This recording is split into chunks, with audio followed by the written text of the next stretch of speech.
เขาจะได้อะไรถ้าเขาทำแบบนี้ทุกวัน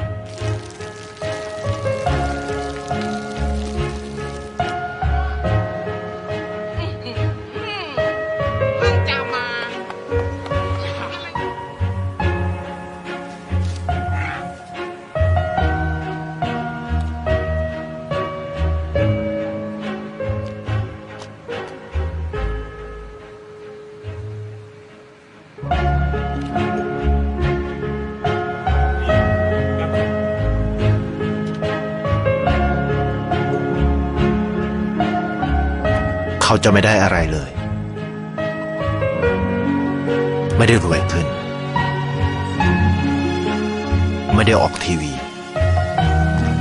ไม่มีใครรู้จักไม่ได้มีชื่อเสียงที่มากขึ้น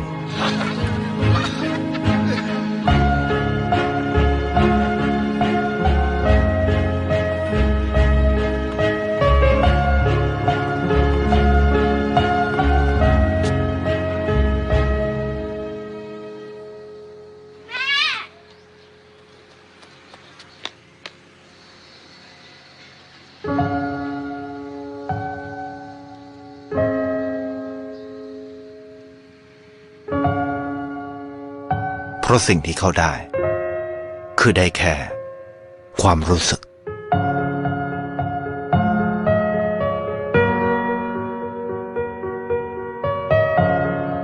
ได้เห็นความสุข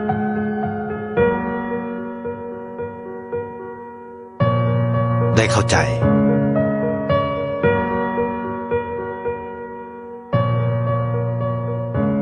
ได้ความรักได้ในสิ่งที่เงินซื้อไม่ได้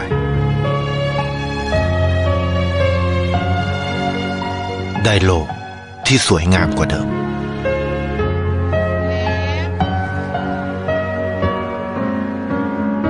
ในชีวิตคุณอะไรคือสิ่งที่คุณต้องการมากที่สุด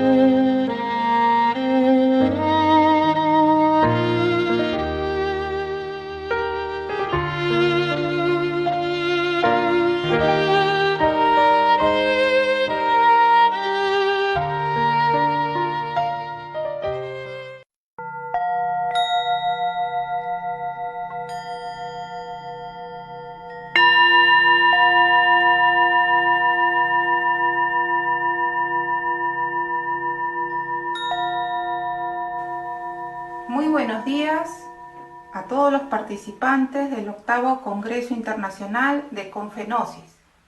Mi más sincero agradecimiento a los directivos y organizadores de este evento por permitirme participar. Mi nombre es Jacqueline y represento al Instituto Gnóstico de Investigación.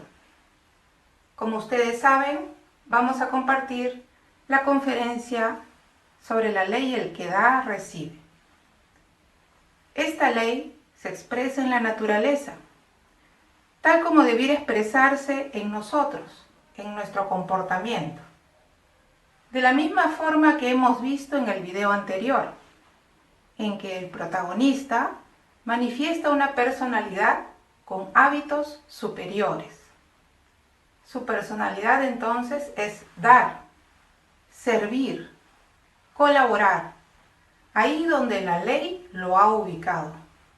Él se pone en el lugar de sus semejantes y ese es un comportamiento propio de la esencia, que se manifiesta en forma espontánea y desinteresada.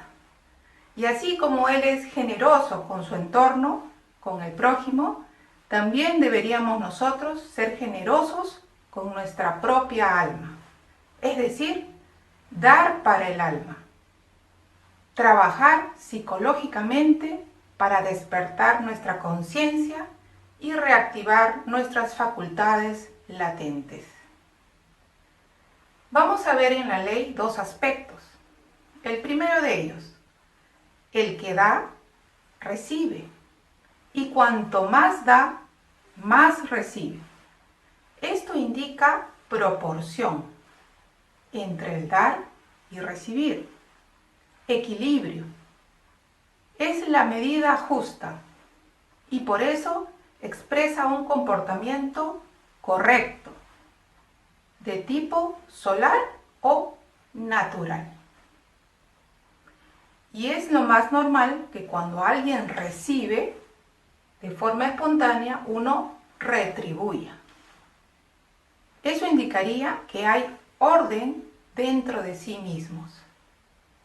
En el segundo aspecto, vemos, pero aquel que nada da, hasta lo que tiene le será quitado. Aquí entendemos que ganamos karma cada vez que pudiendo dar, no damos, ya sea para nuestro entorno como también para con nuestra propia alma. Entonces la ley nos conduce o nos ayuda a vivir en forma correcta, en forma equilibrada. Y de esta manera, dando y recibiendo, nosotros podemos compensar nuestro karma, sirviendo al prójimo y sirviendo también a nuestra alma con el despertar. Y si así lo hacemos y vivimos en forma equilibrada, entonces podremos ir recuperando esas facultades para conocernos plenamente a sí mismos. Pero reflexionemos un poco acerca de estos aspectos de la ley. Nos dice que podemos nosotros perder lo que tenemos si no aprendemos a dar. ¿Pero qué es lo que tenemos? Sabemos que nuestro Padre nos ha dado este planeta en el cual todos vivimos. Nuestro Padre también nos ha dado una familia física y nos ha dado una familia gnóstica.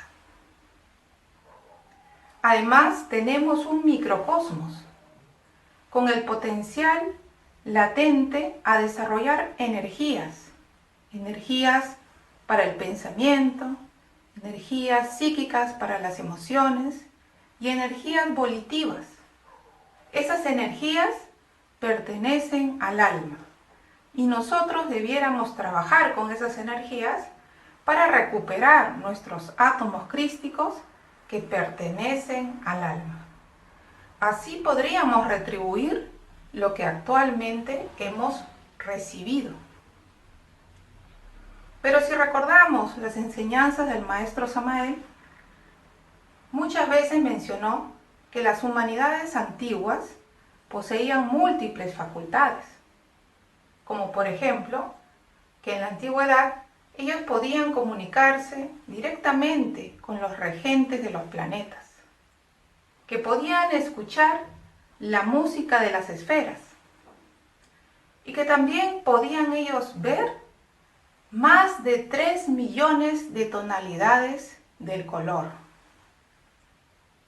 Todas esas facultades y capacidades físicas ahora vemos que no las tenemos.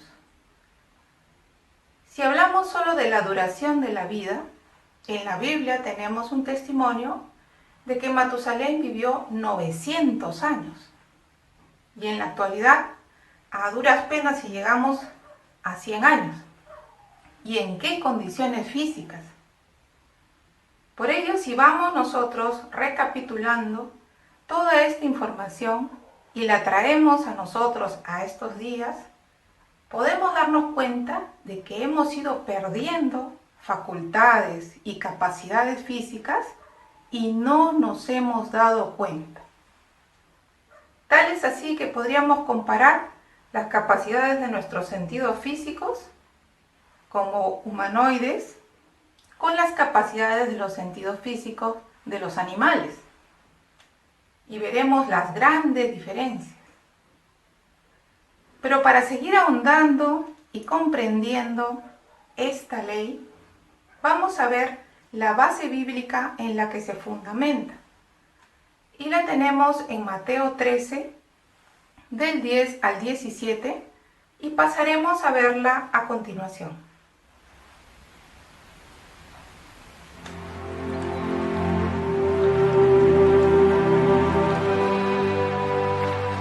¿Por qué les hablas por parábolas? Porque a vosotros os es concedido saber los misterios del reino, pero a ellos no.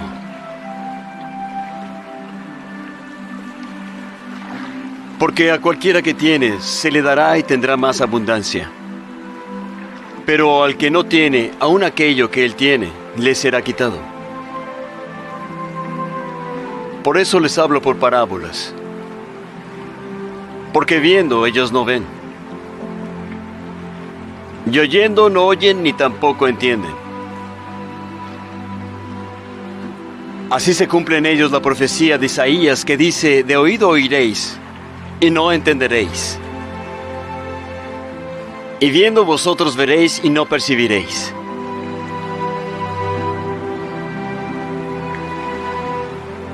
Porque se les ha engrosado su corazón, y con los oídos oyen pesadamente, y han cerrado sus ojos, no sea que vean con los ojos, y oigan con los oídos, y entiendan con el corazón, y se conviertan, y yo los sane.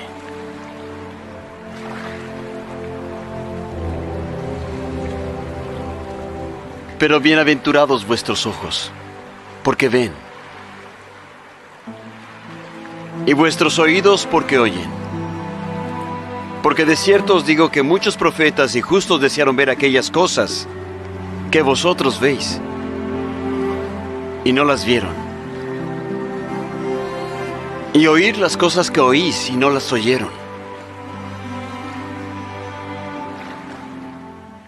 Como acabamos de ver, uno de los discípulos se dirige al Maestro Jesús y le pregunta: ¿por qué le hablas al pueblo por parábolas?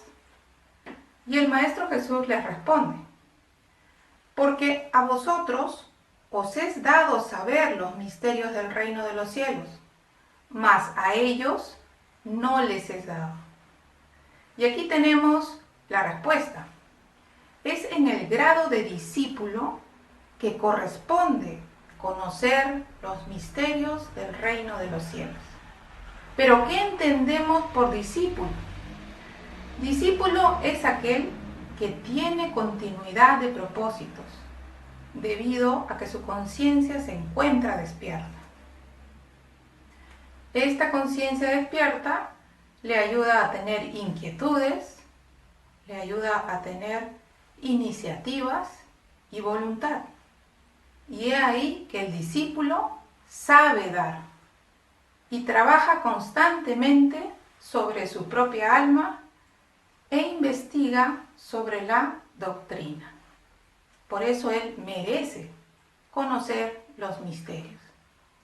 Pero ¿qué podríamos decir del aspirante? ¿Cuál es la diferencia? El aspirante a veces estudia y a veces no. Otro error de nosotros como aspirantes es que a veces practicamos, por ejemplo, la meditación, y otras veces no. Y aún más, el aspirante quiere despertar conciencia y recuperar facultades, pero no trabaja sobre sí mismo. He ahí la contradicción del aspirante y la diferencia entre un aspirante y un discípulo. Por eso el maestro continúa y dice: porque a cualquiera que tiene, se le dará y tendrá más, pero aquel que no tiene, hasta lo que tiene le será quitado. Por eso les hablo por parábolas, porque viendo no ven, y oyendo no oyen ni entienden.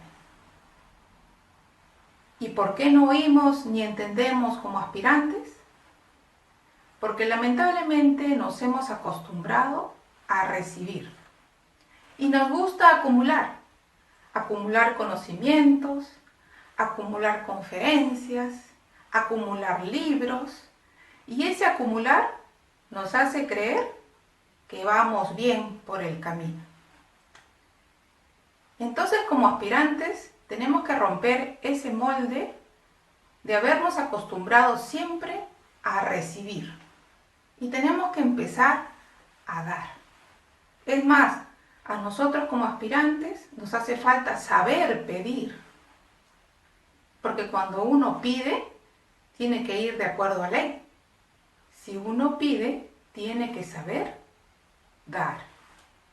Y ese dar está en torno al estudio y la práctica, a la reflexión, al trabajo de investigación sobre sí mismos.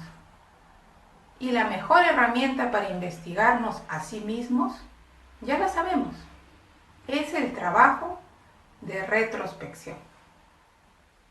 Pero continuemos con la base bíblica. Y el Maestro Jesús continúa y dice: de manera que se cumple en ellos la profecía de Isaías, que dijo: de oído oiréis y no entenderéis, y viendo veréis y no percibiréis. Ese es el gran problema que tenemos si nos quedamos como aspirantes. Y necesitamos salir de ese estado. Y el grado más próximo para poder salir de aspirante a discípulo es el grado de estudiante. Entonces podríamos decir que como aspirantes necesitamos mutar favorablemente a estudiantes, investigadores de la doctrina y de sí mismos, para luego ganarnos el grado de discípulos. Y tenemos una reflexión al respecto, extraída de las enseñanzas del Maitreya, capítulo 7, en las que un estudiante reflexiona con el maestro sobre cómo poder escuchar. Y el estudiante manifiesta: maestro, cuando uno está frente a usted, hay un aletargamiento de la mente. Queda uno incapacitado para absorber el conocimiento trascendental. Queda uno perplejo, atontado frente a la sabiduría, de tal manera que resulta harto difícil escucharlo a usted. Y el maestro, entre otras cosas, le responde: total, que estando en el auditorio, no están, y oyendo no oyen, porque se encuentran fuera de casa. Y efectivamente, como aspirantes, estamos constantemente fuera de casa. No hay quien ponga orden en la casa, en el pensar y en el sentir. Es que nos hace falta recordarnos a sí mismos. Y por eso la importancia de todas las prácticas y las clases recibidas, porque tenemos todo el material para ponernos a trabajar psicológicamente. Cuando surge este relato, entendemos claramente que el estudiante ya puede percibir que no está atento. Y esto no ocurre en el aspirante. El aspirante no se da cuenta de que no está en ese lugar, de que no está entendiendo o percibiendo lo que fue a recibir. Esa es la gran diferencia entre un aspirante y un estudiante. Como el estudiante trabaja sobre sí mismo, entonces recibe átomos de atención, recibe algo de capacidad de asombro y también de remordimiento. Y esto es lo que puede llevarnos como estudiantes hacia el camino del discípulo. Entonces estamos nosotros invitados a ingresar en este camino del estudiante investigador que nosotros tuvimos Porque si ustedes recuerdan, de niños teníamos imaginación, teníamos capacidad de asombro. Y de ahí venían todas esas preguntas. ¿Por qué? ¿Para qué? ¿Cómo? Y el niño pequeño es incansable al preguntar. Eso quiere decir que su naturaleza está predispuesta a conocer todo lo que le rodea, la naturaleza y su entorno. Es un estudiante de la vida. Y eso es lo que debiéramos nosotros rescatar. Rescatar esas facultades que tuvimos cuando éramos niños.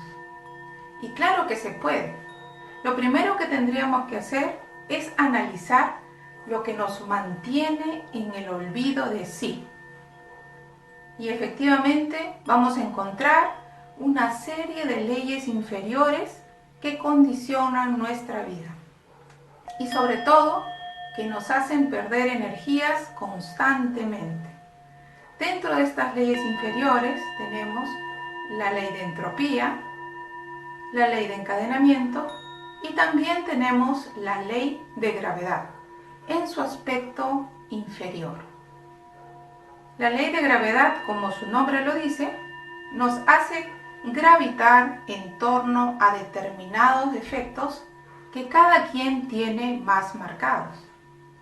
Por ejemplo, si una persona está muy apegada a su trabajo o a la materia, dejará de hacer sus prácticas por amanecerse trabajando.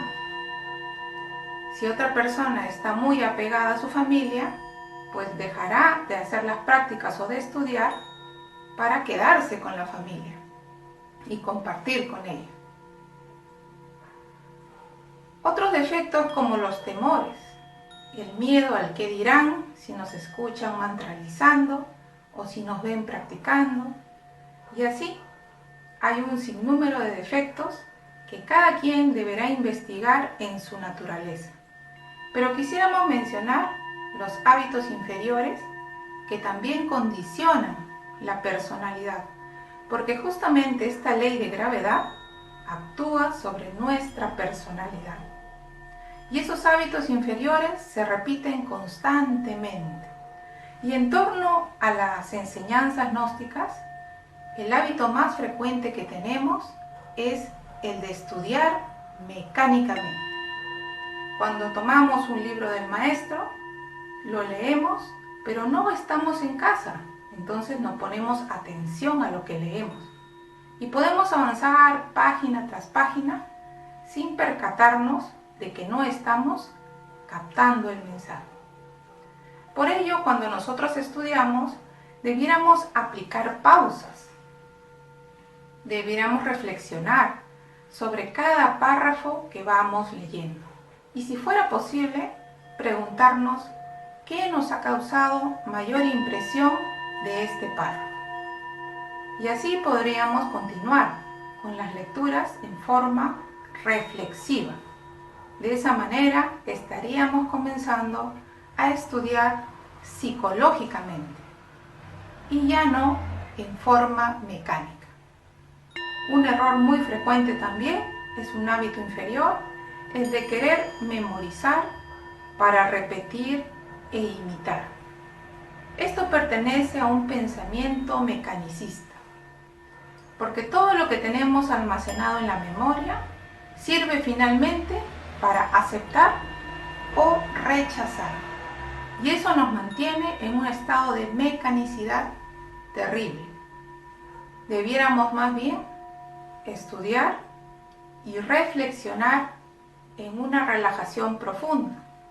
De esta manera, algo de esa información pasaría a una fase emocional que llevaría otro tipo de alimento a nuestra conciencia. Como ustedes ven, hay mucho que tratar sobre la ley de gravedad y nuestra personalidad. Los invitamos a que ustedes investiguen y que puedan encontrar esos factores que nos hacen perder energías en nuestro diario vivir. Por otro lado, también necesitamos recordar que todas esas energías deben ser transmutadas en las energías mentales para el pensar psicológico, transmutadas en energías psíquicas para el sentir correcto. Y cuando el pensar y el sentir hacen cruz o se integran dentro de nosotros, surgen como fruto actos nuevos, iniciativas, inquietudes, y todas ellas hacen que nosotros vayamos mutando favorablemente de aspirantes a estudiantes. Y justamente en la próxima conferencia vamos a tratar sobre la ley de la cruz, para que ustedes puedan ver cómo la ley el que da recibe se encuentra íntimamente relacionada con la cruz psicológica. Y veremos cómo, producto de esa cruz, surgen esos actos nuevos, esas afinidades psicológicas superiores que llevan muchas veces a los grupos y a las parejas a tener afinidades de tipo superior, a tener una verdadera amistad y hasta una verdadera hermandad. Por ello es sumamente importante que continuemos estas conferencias, pero ya viéndolas desde un punto de vista de investigadores. Para finalizar, vamos a tratar el versículo 15 de Mateo 13, en el que el Maestro Jesús nos da las claves para salir de esa profecía de Isaías, que como decíamos, fue un profeta anterior al Maestro Jesús y que pudo él percibir este mismo error, en el que caemos como aspirantes que solo nos gusta recibir. ¿Y cuál es la solución? Bueno, hay aquí el versículo. Porque el corazón de este pueblo se ha engrosado y con los oídos oyen pesadamente y han cerrado sus ojos, para que no vean con los ojos y oigan con los oídos y con el corazón entiendan y se conviertan y yo los sane. He ahí la clave para salir de esta ceguera y sordera, que es a través del corazón. Sabemos que el corazón tiene cualidades latentes como la inspiración y la intuición, pero estas no están al alcance de nosotros si nuestra casa está desordenada y sin dueño. Por ello, necesitamos poner orden en la casa, y ese orden se lograría con el estudio y la práctica, evaluando constantemente nuestro comportamiento y corrigiendo nuestros errores. De esta manera nos vamos preparando para que el corazón pueda canalizar esas facultades superiores. Recordemos que el corazón siempre nos da la enseñanza de un sacrificio constante y permanente, porque desde que se forma nuestro corazón en el vientre de nuestra madre, no para de latir hasta el último de nuestros días en esta vida física. Si algo podemos rescatar de todo este proceso, es que no debemos cansarnos del trabajo, más bien debemos motivarnos mutuamente, y por eso es necesario los grupos gnósticos, es necesario formar una comunidad gnóstica, para que todos podamos alimentarnos mutuamente y ayudarnos, alentarnos en este camino de trabajo constante y permanente por recuperar nuestra alma. Y ahí la importancia de este tema con el plan de redención humanitaria y con los temarios. Porque si incluimos estas leyes básicas, como la ley el que da recibe en las clases, vamos a poder entender como aspirantes esa necesidad de comenzar a dar y mutar a estudiante. Sabemos que todo este proceso es poco a poco y que todo cuesta. Así que los invitamos a iniciar este trabajo, porque hay que saber dar para morir en defectos. Hay que saber dar para nacer en virtudes. Y también hay que saber dar para servir a la humanidad. Les agradezco por estos minutos y los dejamos antes de terminar con un video muy corto pero muy significativo sobre la ofrenda de la viuda. Esperaremos sus preguntas y esperamos hayan tenido un buen provecho. Muchas gracias.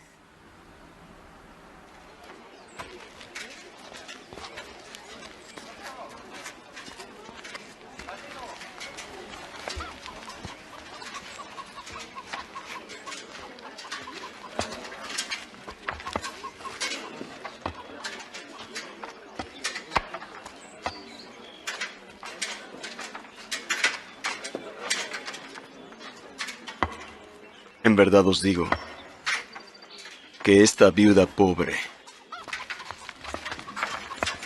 echó más que todos.